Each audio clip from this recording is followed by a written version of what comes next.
Hour number 3, Chasing Big Joe, 102.5 The Game here on this Monday. He's Big Joe Dubin. I'm Chase McCabe. Dr. Crane, Nick Frazier back there as well. So did Jeff Hem text you? I had to step out for a second, but you got the answer? Yes, it is. You are correct. They will stay in 5-star hotels when they're down on a rehab assignment. By the way, Jordan's number was 12, Eric, not 45. His number was 12. 45 was when he came back after retiring, but 12 was when the jersey was stolen and he wore that. For one game. Thank you, Chase. Yes. So damn it, Eric. If you are answering what numbers he wore in the NBA, it was 23, 45, and 12. Okay, thank you. Yeah, that is correct, sir. Say hello now to John McClain joining us from Houston. John, how you doing? I'm doing great, guys. How are you?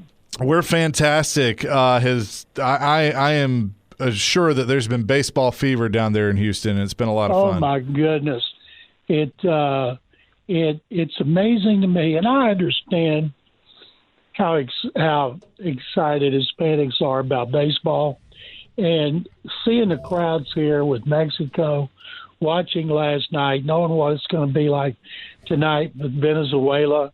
You know, they said last night was 70-30. Venezuela and the Italians probably 90-10, and if it's the U.S. and Venezuela and Miami, it'll probably be 60-40, maybe 70-30. But the fans are fantastic. You know, Aaron Judge said it's better than the World Series. As my wife pointed out, those fans seem like they're having so much fun because of their country and their players. They're probably not screaming the things that players hear during MLB games, in which they want to insult you, your mama, and everything else. But I love watching it. I got caught up in it. I've watched every game, and I can't wait to see what happens tonight, and then, of course, Tuesday night. So, John, along the football lines, I want to ask you a couple of questions. And you texted me last night on this topic, and I definitely had planned to bring it up. Could you remind people who owned the Houston Oilers? Well, first of all, let me back up. I went to lunch with some guys today I hadn't seen in a while. And we spent about 2 hours talking about the baseball classic plus the draft and everything else. But the first question they asked me was about what did I think about the Titans' new uniforms being Love You Blue. And before I asked them what they thought, I said, I'll say what I've said all along. I love that color. It brings back so many memories to me. And Houston was never going to have it, couldn't have it. So I would rather the Titans have it than nobody have it. And so two of them said they liked it. Another one said, well, I think those colors should be here. And so I went back to 4 things I tweeted last week because fans here, typical, were going ballistic, saying those colors belong to Houston. No, they belong to the Adams family. And I pointed out that from the before Bob McNair got the franchise and afterward, he told me multiple times off the record he wanted the team to be called the Texans. He just always has liked the nickname Texans. Now, he had season tickets to the Oilers from 1960 until for decades, and he knew Bud Adams very well. Bud played a role in Houston getting the franchise to replace the Oilers. And so Bob told me he didn't want the nickname Oilers. He didn't want the Oilers uniforms and colors. He wanted the Texans to forge their own identity, create their own history, and the Oilers would always belong to the Adams family. And when Bud, before he decided to change the nickname from Oilers, which he did not want to do, but he knew that he had to in 99. So Paul Tagliabue gave him in writing a document that the NFL has on file and the Titans ought to have on file somewhere, that nobody could ever use the name, the colors, or anything other than the Titans/Oilers family. And so I tweeted that, and the last time I looked, it had over 300,000 people had looked at it. And And I've been telling people this for 30 years about that document, but it makes for good talk show fodder down here in which fans get so stirred up and everything. But the fact is, truthfully, even if Amy Adams Strunk said, okay, I want Houston to have all that, we're going to change everything, I don't think she could do it. I don't know that document said it could ever be changed by somebody in the family, and they know how Bud felt about the colors and the name. So it couldn't happen even if somebody wanted to happen. It is a moot point. And the last thing I tweeted, I hope someday, hopefully soon, that fans can get as excited and as controversial about something that happens on the field between these two teams instead of uniforms and colors. I'm with you. And look, I mean, if both of these teams are good, that should be good enough. But it just, like, I see radio hosts out of Houston tweeting about it and saying it should be ours and all that stuff. And I'm like, it never was yours. It was Bud Adams. The Adams family owned it. Now, it was in your city, but, I mean, it would be like if the Predators moved to Hamilton, Ontario, which they came close to doing, and took the name and the colors and everything. That was theirs. It was, I mean, it's not the city's. So it just, I mean, that's my thing. Ultimately, I like the look. I think we had Jeff Fisher on earlier. He was there. He likes it. He thinks it's cool to kind of blend the two together. And, you know, fans in Houston, I love you, but you gotta let it go. Well, I don't think they ever will. Hopefully these teams will be like the Astros and the Rangers. They absolutely hate each other. They've played for the World Series. They've played big games to get in the playoffs. And the Texans and the Titans have just never done that. They've not both been. The only time I can remember them being good at the same time was the period in which Kerry Collins was the quarterback, and they had that great game up there that had multiple fights, and both teams had winning records. And I think the Texans won the game, and I thought, well, this is great. Boy, they're building up bad blood that should have been there from the get-go. These teams are going to be good, and they've just never been good at the same time where they played meaningful games. John, you've been such an advocate of Bud Adams and what he brought to the game of professional football. The city of Houston and the people you know, they say time heals old wounds. Did this apply to Bud and what happened with the Oilers? They've been going 30 years now, but have people moved on? People know, because I talk about it on talk shows, about why I've been on the contributors committee to try to help Bud Adams get in the Hall of Fame. And I talk about the period early in Bud's career, because there were later times in Bud's career that people remember. And I have to go back before he got the franchise, laying the groundwork. I co-founded the AFL with Lamar Hunt, even though Lamar gets all the credit because it was his idea, but they announced it in Bud's office here. And Lamar told people that if not for Bud, he wouldn't have been able to pull that off, but it hasn't helped Bud. And it helped him get one step closer, but it hasn't helped him get in the Hall of Fame. And the problem is there's hardly anybody that was alive back then and left on the Hall of Fame committee who would know some of these things. But I don't have anybody do like they used to. If I'd said this after the team moved, I've been bombarded with people telling me I was nuts and I'd get run out of town. So tonight, I think it's they kind of just shrug their shoulders because it has been 30 years. And you think about it, if you were 10 years old when the team moved, you're about to turn 40. And so I don't think it's healed old wounds. Now people here are turning their ire toward Amy because of the color thing. Right. You know, we're not worried about Amy Adams because she beat it, because the Titans beat the Texans. It's all about the colors. And but if you got to be riled up about something, something's better than nothing, because these two teams should have been each other's most bitter rival starting in 1997. I totally agree on that. John, the Texans signed somebody that's kind of dear and personal to us here in Middle Tennessee. Reed Blankenship came over from the Eagles. I mean, a guy, just undrafted guy who's played his tail off. I like the signing. He brings grit. He's not the fastest guy. He's not going to intercept 15 passes, but he loves to hit and loves to play football, John. I like the signing of Reed Blankenship from MTSU to the Texans. The Texans have made 3 free agent signings I like a lot. Right tackle Braden Smith, who played for the Colts for 8 years, and Reed Blankenship. Right now, I thought they had the best secondary in NFL last year with cornerbacks Derek Stingley Jr., Kamari Lassiter, and Jalen Petrie as the slot corner, Kalen Bullock as the deep safety, but they had a rotation at the other safety position, and getting Reed Blankenship to fill that after only 4 years in the league, got a Super Bowl ring. I thought it was a tremendous signing. He fits exactly what they want.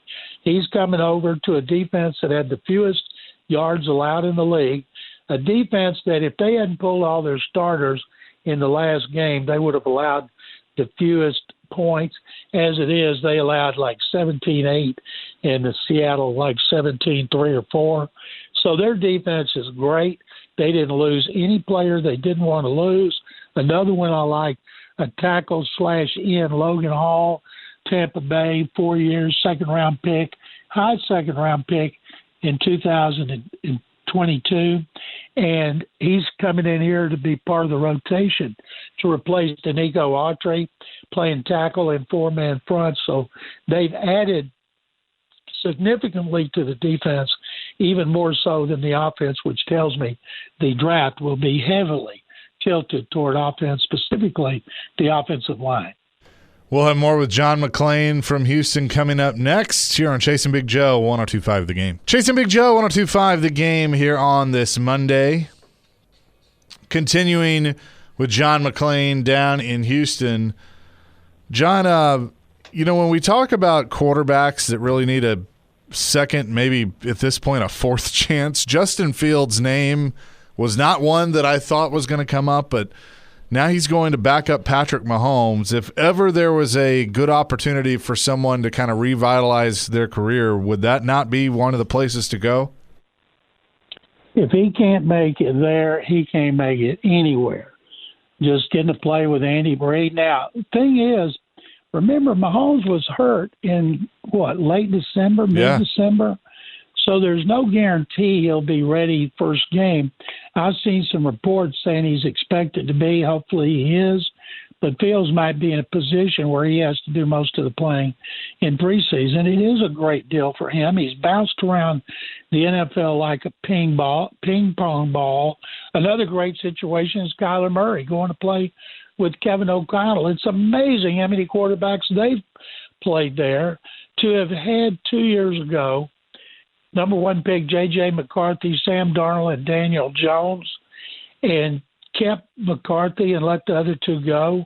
Now they've signed lucrative extensions. Kevin O'Connell made a tremendous mistake. Now he's hoping to rectify it, but because if Kyler Murray plays over McCarthy and he plays well, he's going to get a big contract. If he doesn't, if he beats out McCarthy and doesn't play well, they're still going to be in the market for another quarterback. So if I had to look at Fields, hopefully he'll never play. Murray, they're hoping that he won't have to play because McCarthy will be really good, but the odds are he will. So I think he's in a better situation. But, boy, Fields is going to learn so much from Andy Reid. Where do you think Kirk Cousins ends up? There was talk of the Lakers, but let's be honest, the Raiders. If he goes to the Raiders and Mendoza turns out to be a quick learner, which he very well could be, he's going to be the starter. Cousins is going to be the backup. Cousins needs to go somewhere where he thinks he has a good chance to play. At this point, he's made like the second or third most money in NFL history. That shouldn't be an issue. It should be about opportunity. And there's still teams that need quarterbacks. I'd like to see him go somewhere where he's coached well and he can stick around and have a good situation. And Atlanta was not a good situation. He signs there, gives a lot of money, and then they draft Michael Penix. And that's one reason the coach and the GM are gone. So, yeah, Cousins made records amount of money, but he wants to play. And he played last year. He was inconsistent, but when he was good, he was really good. John, it came out, I guess, Teron Davenport reporting that Calvin Ridley is going to come back to the Titans, took a pay cut and everything. I think it's a bad idea. I think the guy, they need to move on from him. How does this help the Titans if Ridley does come back, John? Well, I'm guessing, Joe, they need receivers. And, yes, he was a bust, not as big a bust as Snead was. And but you never know. If they say they draft a receiver or two or sign another one, I think it's just wanting a veteran with a young quarterback. And if they didn't think behind the scenes he was doing the things that they want, I think Mike McGonzie would have told Robert Saleh. Robert Saleh's telling him and Brian Daboll, look, we don't care what you did in the past. We only care what you do now. It's a great lease on life for him because if he comes back and helps, that'll look good on his resume for next year. John, when the Oilers got rid of the run and shoot in 93, 94 right there and changed to a typical offense, a different offense, I mean, that's a massive change. That's like the Titans in free agency signed all these players. That's a new team they'll put out there and everything. What was that like, the switch of trying to rebuild a team after you did the run and shoot for so many years and it's gone and now Jeff Fisher's there, Floyd Reese is there, and you go back to a typical offense? What was all like covering that and the fact that team had to rebuild basically from ground zero? And your new head coach was a defensive coordinator who liked to run the ball a lot, so they had to rebuild in Jeff Fisher's image. And, of course, that started with Steve McNair and then with Eddie George, and those turned out to be two great picks. With the run and shoot, there was no tight end and there was no fullback. The five offensive linemen they would drop into pass protection, and most of the running game worked because they were running draw plays because the defense was not ready for draw plays. And the slot receivers were really small and quick. The outside guys were normal size like Haywood Jeffries and Curtis Duncan, but when you went to the run and shoot, it was a big transition. Today it wouldn't be because teams use multiple receivers so much, but back then they did not. And I think Floyd Reese and Jeff Fisher navigated those waters as well as anybody could, and they were terrible in 94 and 95, though. Jeff turned them around quick. And, they became the 500 team, and based on everything they went through back then, those were amazing accomplishments. John McClain is with us here on the program.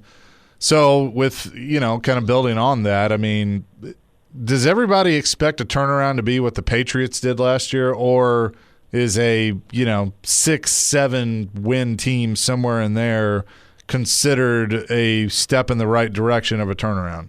Well, first of all, anybody that's expecting that kind of turnaround, like if it's the Titans, the Raiders, the Cardinals, they're dreaming. Right. And one of the things they had in New England, besides he had a great coach in Mike Vrabel, they spent their money wisely, but they also had a great young quarterback. Now, if Cam Ward turns into a great young quarterback, that will elevate their chances to be good quicker, just like if Mendoza is. I'm not sure what in the world Arizona is doing right now. And it would certainly help if the Titans draft Jeremiah Love to give them a good 1-2 punch like the Oilers/Titans had with Steve McNair and Eddie George. I mean, that is a great blueprint for Mike McGonzie and Robert Saleh and Brian Daboll to see that kind of balance. And I can't imagine they're going to pass him up unless somebody trades up to get him. But can they make that kind of change? Sure, they could. A lot of it's about the schedule. Patriots played the easiest schedule in 25 years. Now they're going to play the toughest, the first-place schedule. So if you're betting on a team that's going to win fewer games, I'd bet on the Patriots. And if you're betting on a team that was worst to first, I'd bet on the Lions. And but I think if the Titans double their win total, everybody there should be so excited about the direction they're headed. John, your thoughts real quick on Kevin Byard going from the Bears to reunite with Mike Vrabel in New England? Why did the Titans get rid of him? Salary cap or making too much money or some nonsense. He was done. He was cooked. You can keep anybody you want to keep, right? If you really want to keep him. And the way he's still playing, that was a huge mistake. And I think the guy's is one. He might be the most underrated safety in the NFL. Agreed. Yep, 100%. John, appreciate the time as always. We'll talk to you next week. Guys, thank you very much as always. John McClain joining us on the program as he does every Monday at 2. We'll come back with more here on this Monday, 102.5 The Game.